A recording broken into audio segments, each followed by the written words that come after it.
Hi guys, and welcome to another episode of Kabir Considers. In this video, we're going to react to an American living in the UK, 15 culture shocks. Now, we've seen a couple of culture shock videos where it's Brit going to America, but I don't think I've seen one the other way around. I'm hoping she's going to be brutally honest, because there's going to be things that she's going to enjoy about the UK.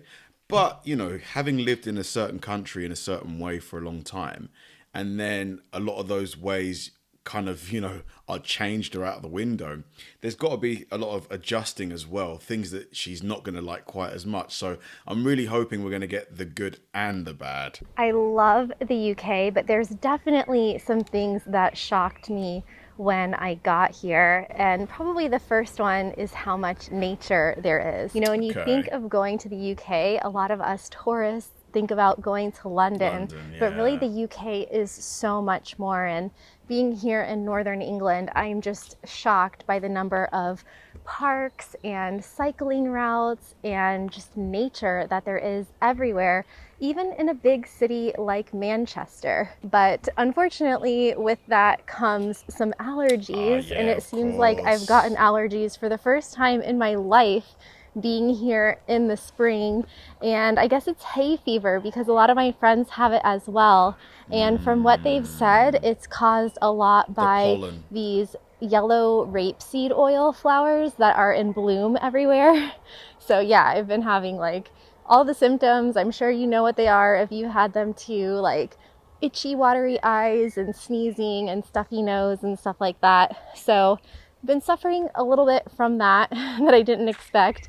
But I'm surprised there isn't like a cure for hay fever by now, just some kind of thing that you can take once and it's gone for like the day or the week. Fortunately, the medicine here is really cheap, and like you can get allergy medicine over the counter for like 50 cents or 50p or £1 or something. Something that I'm still adjusting to is how friendly the people are here in Northern England.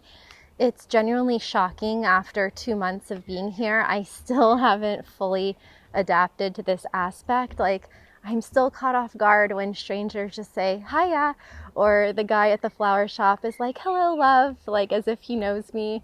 And it just kind of permeates every level of society, from just people walking down the street or out in the forest to the people working at the airport. Isn't it like that in the South, though? I've heard in southern states there's a lot more of that kind of friendliness compared to like the big cities, like, places like, I'm guessing, Texas. I mean, Texas is Texas the South?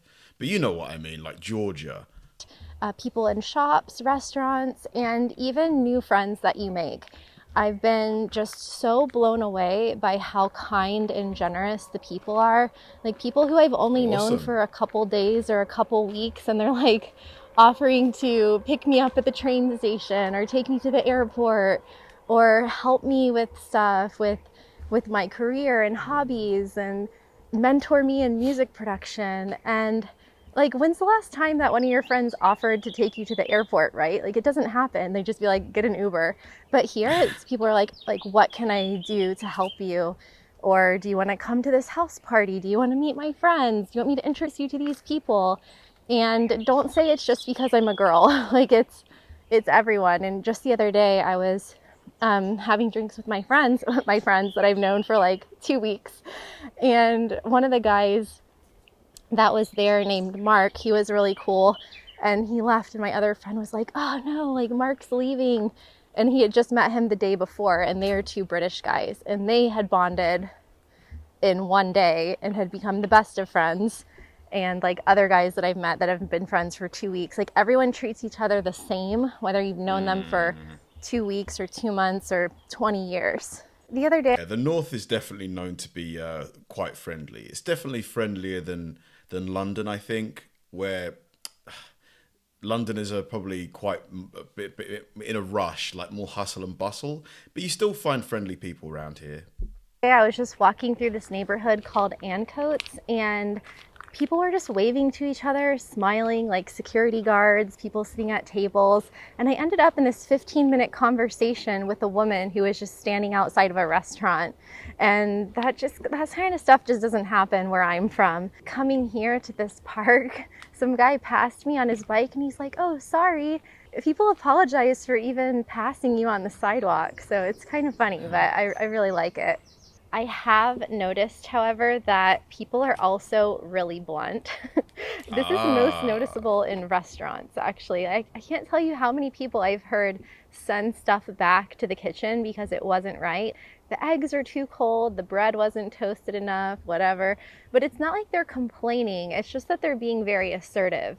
And whereas people do that in the United States as well, I think we're more likely to just kind of suck it up and be like, "Oh, this isn't what I ordered, but I'll just eat it anyway." Or everyone else has their food, so you don't want to send it back. That's so interesting. I would have thought it'd be more like the other way, because in America, they want a tip. So people are more sort of like, I need it done exactly how I want to justify giving you this tip. I would have thought Americans would be a lot more sort of, assertive when it comes to restaurants and things like that.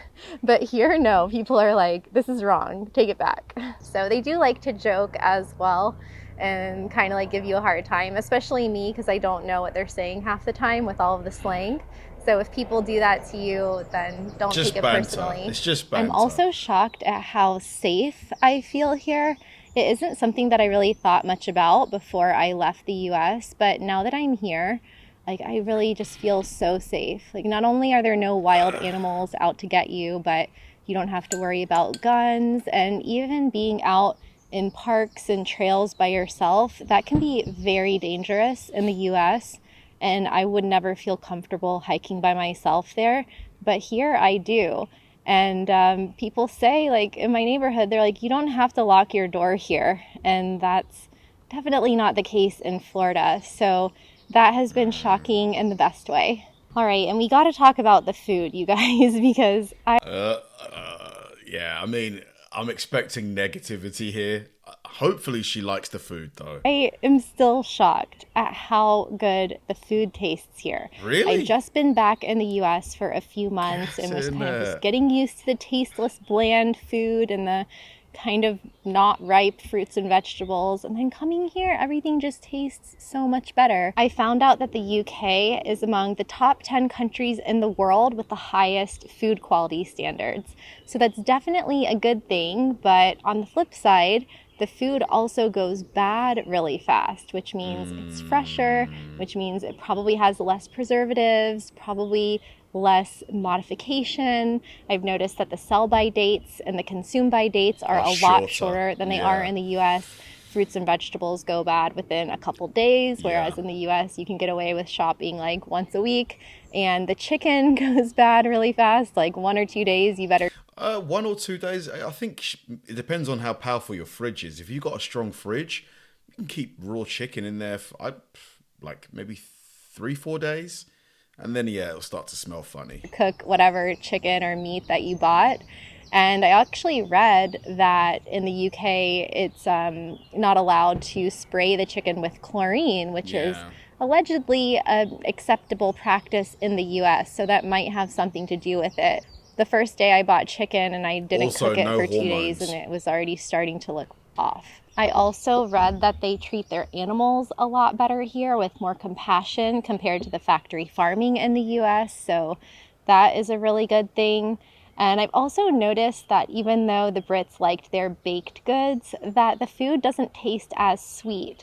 And that could be because of the recent sugar tax. But then on the other hand, which is weird, I've noticed a lot of foods have fake sugar, like artificial sweeteners in them, which is not so good. So I'm not really sure what the story is there. It's even hard to find sparkling water that doesn't have artificial sweeteners and flavorings in it. So maybe they cut back on real sugar and started using fake sugar. I don't know. They also have American-style pancakes in plastic wrap, which is really sacrilegious. Pancakes should be made fresh, but you can find them in the bread section. Hold on, you can't get these in America? Because what if you haven't got time to cook, What if you need a quick breakfast? And also in the refrigerated Just section, stick them in but the I have not microwave. been daring enough to try them yet. Speaking of food, another thing that really surprised me was seeing so many couples together shopping in the grocery store. You wouldn't think that that would be weird to me, but coming from the US, I think I'm just used to one person going because either Really? one person in the relationship more takes on the role of going grocery shopping, or even if both people could go, it wouldn't be very efficient or productive for two people to go when one person can go. So I've thought that it's very adorable to see couples shopping together, and it's like really good teamwork, you know. Wow, I'm surprised by that. So that's just not normal in America, like to go grocery shopping with your partner. It's just easier, isn't it? You know, one person can grab the meat, the other person can grab the bread, you know, plus you might forget something, so they remember. You know, they're checking out the food, they're reading the labels, checking prices, and discussing what they're going to buy together. And it's like a family affair. And for some reason, that's weird to me. But if you're from England, you probably think that's normal. The recycling is also really impressive here. I've gotten so used to composting that I don't know how I'm going to go back to normal life in the US without it, or anywhere in the world for that matter. There's not that many countries that have this level of composting and recycling, but I think most of them are probably in Europe.